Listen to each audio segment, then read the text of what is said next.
할렐루야. 오늘도 하루의 시작을 하나님 앞에 예배하며 나아가는 우리 모든 성도님들에게 특별한 은혜가 있기를 간절히 소망합니다. 하나님의 은혜가 충만하시기를 간절히 소망합니다.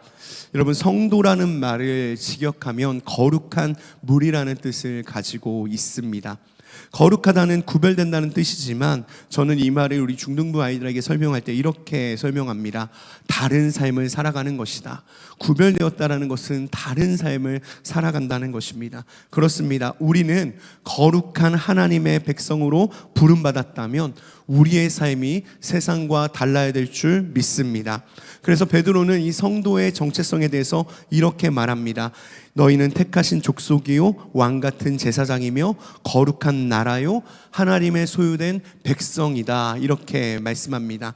그렇습니다. 성도라고 부름받은 우리는 이런 정체성을 가지고 세상 가운데 살아갑니다. 그리고 마지막에 나타나기로 예비하신 구원을 얻기 위하여 우리는 하나님의 능력으로 특별한 보호하심을 받고 있는 귀한 존재들임을 믿습니다. 우리는 하나님의 능력으로 특별한 보호하심을 받는 귀한 존재들입니다. 그렇습니다. 그러므로 우리는 이 선한 행실로 말미암아 하나님의 아름다운 덕을 드러내고 하나님께 영광을 돌려야 될 줄 믿습니다. 그런데요, 아이러니한 것은요, 우리가 세상 속에서 빛의 복음에 충실한 삶을 살아갈 때 교회와 성도가 오히려 세상으로부터 욕을 먹고 비방을 받을 수 있다는 점이 있다는 것입니다. 왜냐하면 어둠은 빛을 싫어하기 때문이죠. 어둠은 빛을 싫어하기 때문에 우리가 빛의 복음에 선한 행실로 살아갈 때 세상은 우리를 거부하기도 합니다. 마태복음 5장 16절은 그래서 이렇게 말씀합니다. 마태복음 5장 16절 말씀 함께 선포합니다. 이와 같이 너희 빛을 사람에게 비추어서 그들이 너의 착한 행실을 보고 하늘에 계신 너희 아버지께 영광을 돌리게 하여라. 아멘. 우리의 착한 행실로 하나님께 영광을 돌려야 될 사명이 우리에게 주어졌습니다. 영광의 빛을, 하나님의 영광의 빛을 우리가 받았다면 다시 세상에 비춰야 되는 사명이 바로 우리의 사명이라는 것이죠. 이것은 하나님께 영광을 돌린다라고 표현하는 것입니다. 그렇습니다. 우리의 삶이요, 하나님의 영광을 드러내는 삶이 되어야 한다는 것을 우리는 기억해야 합니다. 그런데 여러분, 세상은 빛을 거부합니다. 어두운 세상은 빛을 거부합니다. 그래서 베드로전서 2장 12절 말씀은 이렇게 말씀합니다. 함께 선포합니다. 여러분은 이방 사람 가운데서 행실을 바르게 하십시오. 그렇게 해야 그들은 여러분더러 악을 행하는 자라고 욕하다가도 여러분의 바른 행위를 보고 하나님께서 찾아오시는 날에 하나님께 영광을 돌릴 것입니다. 아멘. 이 당시 성도들이요, 황제를 섬기지 않는다고 하여서 악행을 저지른다는 말을 들었다고 합니다.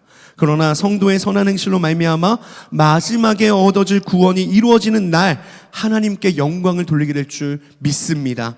우리의 삶은 그래서 마지막 날을 향해야 되는 것입니다. 매일 우리의 삶은 마지막을 향해야 됩니다.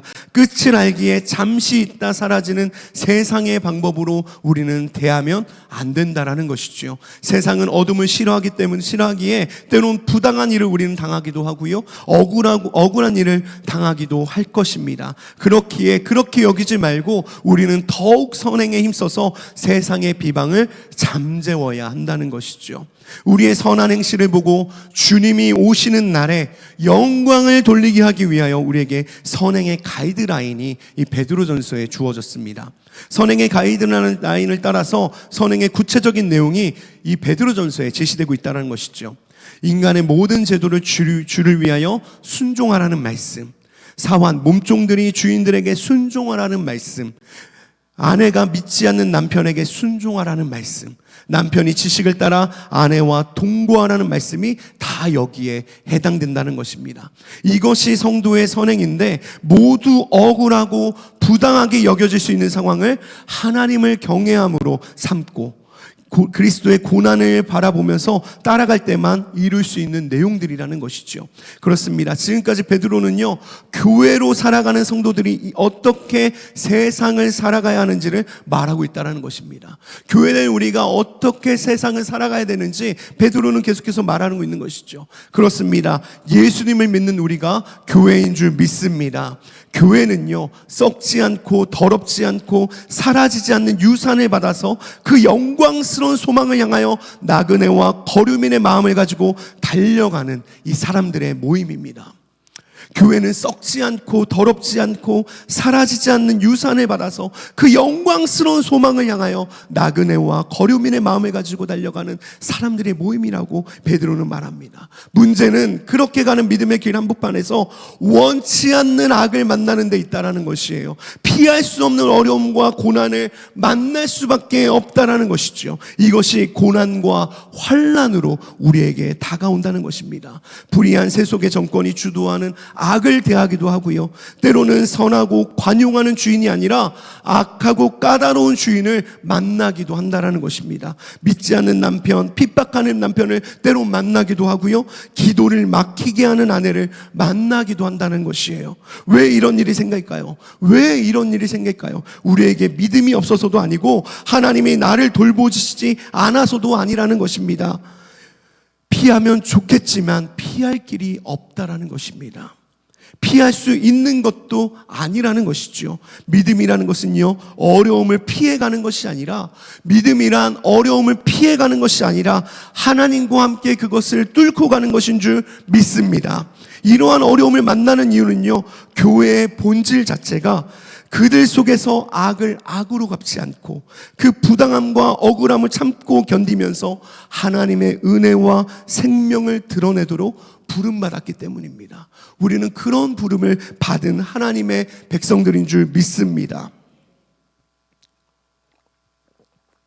그래서 8절은 이렇게 말합니다. 마지막으로 말하노니, 여기서 끝이 아니라 결론적으로 말한다는 뜻입니다. 무엇의 결론입니까? 성도의 선행을 말하는 문맥의 결론이라는 것이죠. 너희를 악행한다고 비방하는 세상의 비방을 잠재우는 선행을 행하기 위해서 결론적으로 이런 것들이 필요하다는 것입니다. 그래서 오늘 본문 8절 9절 말씀을 함께 선포하도록 하겠습니다. 함께 선포합니다. 마지막으로 말합니다. 여러분은 모두 한 마음을 품으며 서로 동정하며 서로 사랑하며 자비로우며 겸손하십시오. 악을 악으로 갚거나 모욕을 모욕으로 갚지 말고 복을 빌어 주십시오. 여러분으로 하여금 복을 상속받게 하시려고 하나님께서 여러분을 부르셨습니다. 아멘. 베드로는요, 교회가 세상에서 선행을 행하기 전에 먼저 교회 공동체 안에서 마음을 같이 하는 하나됨이 필요하다고 이렇게 말하고 있습니다. 무엇에 마음을 같이 해야 될까요? 바로 하나님의 부르심에 우리는 마음을 같이 해야 될 줄 믿습니다. 억울한 상황에서도 악을 악으로 갚지 않고 욕을 욕으로 갚지 않으며 도리어 복을 빌도록 우리를 부르신 그 부름에 우리는 마음을 합해야 될 줄 믿습니다. 그 길의 마지막이 썩지 않고 더럽지 않고 사라지지 않는 하늘에 간직된 기업이라는 이 산소망을 받은 우리는요, 하나님을 경외하는 믿음을 가지고 나를 어두운 데서 빛으로 부르신 이 부르심의 길을 가는 것에 우리는 마음을 모으고 뜻을 같이 해야 된다는 것입니다. 그래야 같은 길을 가는 믿음의 형제들을 우리는 이해할 수 있고, 세상에서 억울하고 부당한 일을 당해도 교회에 오면 서로 동정하고 사랑하고 불쌍히 여기면서 겸손히 섬기는 강력한 생명의 공동체가 된다라는 것입니다. 교회가 이런 뜨거운 진리의 공동체성을 회복하지 못한다면 어떻게 세상을 향하여 악을 악으로 갚지 않고 욕을 욕으로 갚지 않고 도리어 복을 비는 거룩한 부르심을 우리는 수행하며 감당할 수 있을까요? 우리는 이 길을 가도록 부르심을 받았습니다. 우리는 이 길을 가도록 부름받은 하나님의 백성들입니다. 진짜 복받기를 원한다면 우리는 이 길을 가야 될 줄 믿습니다. 9절에 이는 이 복을 이어받게 하려 하심이라 라고 말씀하고 있지 않습니까? 베드로는 10절에서 12절에 시편 34편 말씀을 인용하면서 복을 이어받는 것이 무엇인지를 설명하고 있어요. 이것이 진짜 복이다라고 말하고 있습니다. 우리 본문 10절에서 12절까지 말씀을 함께 선포합니다. 생명을 사랑하고 좋은 날을 보려고 하는 사람은 혀를 다스려 악한 말을 하지 못하게 하며 입술을 닫아서 거짓말을 하지 못하게 하여라. 악에서 떠나 선을 행하며 평화를 추구하며 그것을 쫓아라. 주님의 눈은 의인들을 굽어보시고 주님의 귀는 그들의 간구를 들으신다. 그러나 주님은 악을 행하는 자들에게서는 얼굴을 돌리신다. 아멘. 베드로는 시편 34편을 이렇게 자주 인용하는 것 같습니다. 베드로전서 2장 3절에서도 너희가 주의 인자하심을 맛보았으면 그리하라라는 이 말씀을 통해서 시편 34편 8절 말씀을 인용하였고요. 10절에서 12절까지의 말씀을 보면 시편 34편 12절에서 16절 말씀을 인용하고 있습니다. 그만큼 시편 34편이 베드로의 권면을 확증하는데 중요한 의미와 교훈을 담고 있다는 뜻이죠. 시편 34편을 살펴보니까 이 시편 34편의 부제에 다윗이 아비멜렉 앞에서 미친 채 하다가 쫓겨나서 지은 시라고 이렇게 되어 있습니다. 이 시의 배경을 좀 더 자세히 알려면 사무엘상 21장 10절 이하를 보면 되는데, 거기에는 가드왕 아기스 앞에서 미친 채 하여 쫓겨난 것으로 되어 있습니다. 그런데 시편 34편은 아비멜렉 앞에서 미친 척했다고 되어 있죠. 사무엘상 21장은 아기스 앞에서 그렇다고 되어 있습니다. 둘 다 맞는 말입니다. 아비멜렉은 사람의 이름을 일컫는 명사가 아니라 애굽왕 바로라고 부르는 것처럼 블레셋의 왕을 총칭하는 명사라고 합니다. 당시 블레셋은요, 가드와 가사, 아스돗과 같은 여러 도시 국가로 형성되어 있었는데, 다윗이 사울을 피해 도망간 지역이 이 가드 지방이었고, 당시 가드 왕이 아기스였던 것입니다.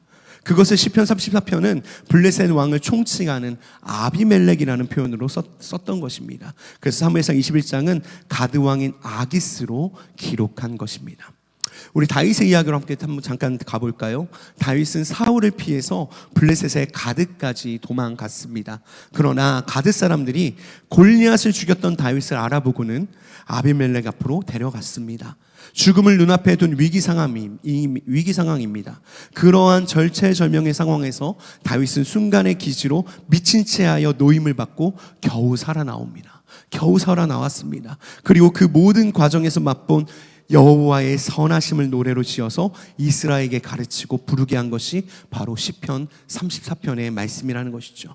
다윗이 자신의 구원을 이렇게 노래합니다. 시편 34편 6절 7절의 말씀을 함께 선포합니다.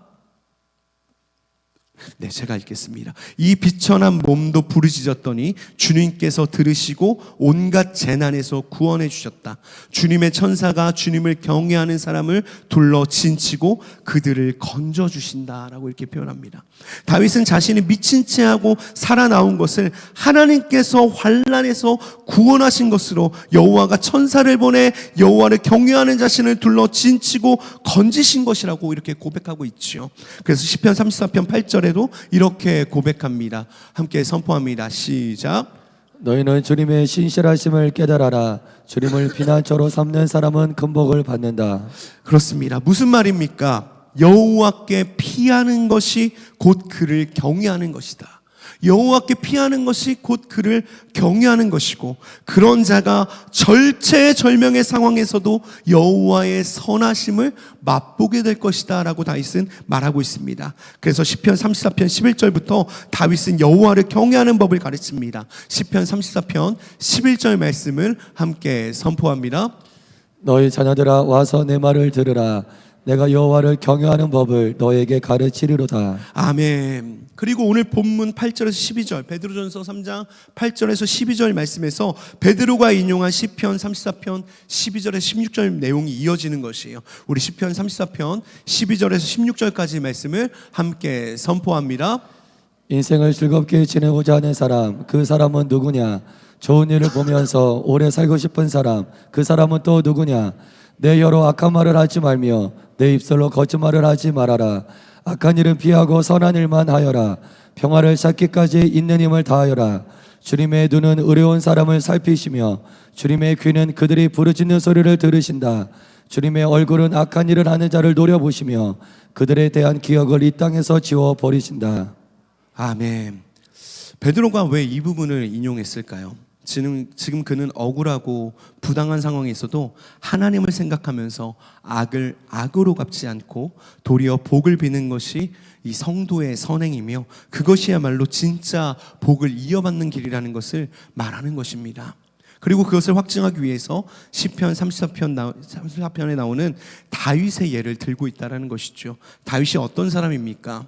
왕으로 택함을 받고 기름 부음을 받았지만 사울에게 미움을 받고 쫓겨다니는 부당함과 억울함을 당했던 사람이지 않습니까?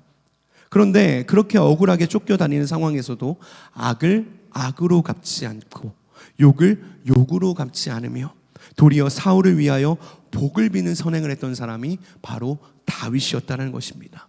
어떻게 그럴 수 있었을까요? 어떻게 그렇게 할 수 있었을까요?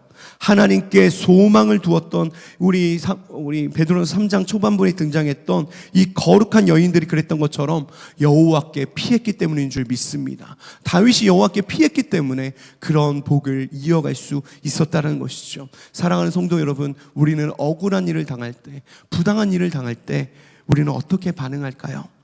우리는 보통의 경우 억울하고 부당한 일을 당하면, 그리고 그런 상황에서 아무것도 할 수 없는 무력한 상황이면 우리에게 한이 생기기 마련입니다. 한이 생기기 마련이죠. 그러나 그리스도인은요, 그런 상황에서도 우리는 피할 곳이 있음을 기억해야 될 줄 믿습니다. 우리에게는 피할 곳이 있습니다. 어디입니까? 바로 여호와 하나님인 줄 믿습니다. 우리 그리스도인은 여호와 하나님께 피할 수 있다는 것이죠. 그래서 찬송가 70장은요 이렇게 노래합니다. 제가 한번 읽어볼게요. 찬송가 70장입니다. 피난처 있으니 환난을 당한 자 이리 오라. 땅들이 변하고 물결이 일어나 산 위에 넘치되 두렵지 않네. 이방이 떠들고 나라들 모여서 진동하나 우리 주 목소리 한 번만 바라면 천하의 모든 것 망하겠네. 만유주 하나님이 우리를 도우니 피난처요, 세상의 난리를 그치게 하시니 세상의 창검이 쓸데없네. 높으신 하나님 우리를 구하니 할렐루야. 괴로움이 심하고 환난이 극하나 피난처 되시는 주 하나님. 얼마나 귀한 이 고백입니까? 누가 선을 행함으로 부당한 고난을 받으면서도 억울함과 한을 품지 않고, 악을 악으로 갚지 않고 욕을 욕으로 갚지 않으며 도리어 복을 빌어 여호와의 선하심을 맛보는 자리에 갈 수 있겠습니까? 누가 그 자리에 갈 수 있겠습니까? 바로 여호와께 피하는 자들이 그 자리에 갈 수 있는 줄 믿습니다. 여호와께 피하는 것은요 어느 날 불쑥 되는 것이 아닙니다. 어느 날 불쑥 여호와께 피해지는 것이 아닙니다. 평소에 우리의 혀를 금하여 악한 말을 그치고 그 입술로 거짓을 말하지 않고 악에서 떠나 선을 행하고 화평을 구하며 따르는 여호와를 경외하는 삶을 살 때 나타나는 이 내공이며 실력이라는 것입니다. 그런 사람이 절명의 상황에서도 하나님의 철통 같은 보호하신 가운데 건져주시는 하나님의 선하심을 맛보아 알게 된다는 것입니다. 그런 사람이 생명을 사랑하고 좋은 날을 보게 될 것이라는 것입니다. 말씀을 정리하겠습니다. 하나님의 눈은 하나님을 경외하는 자를 향합니다. 하나님의 귀는 그런 자의 간구에 귀를 기울이십니다. 불의한 세상에서 당하는 부당함, 악하고 까다로운 주인에게서 받는 억울함, 믿지 않는 가족들이 기도를 막는 것을 견뎌야 하는 어려움 속에서도 악을 악으로 갚지 않고 도리어 복을 비는 선행을 하려면 우리는 어떻게 해야 될까요? 우리의 입에서 악한 말을 먼저 그쳐야 합니다. 우리는 세상과 다른 방법으로 살아가야 된다는 것이죠. 거짓을 말하지 않고 악에서 떠나 선을 행하고 화평을 구하는 여호와 하나님을 경외하는 삶을 살아가야 될 줄 믿습니다. 이것이 바로 여호와께 피하는 삶이라는 것입니다. 어리석어 보이고 바보같이 보여도 여호와 하나님의 선하심을 맛보아하는 것이 준비되어 있으면 썩지 않고 더럽지 않고 사라지지 않는 생명이 주어지는 인생이 얼마나 복된 것인지 우리는 알게 될 것입니다.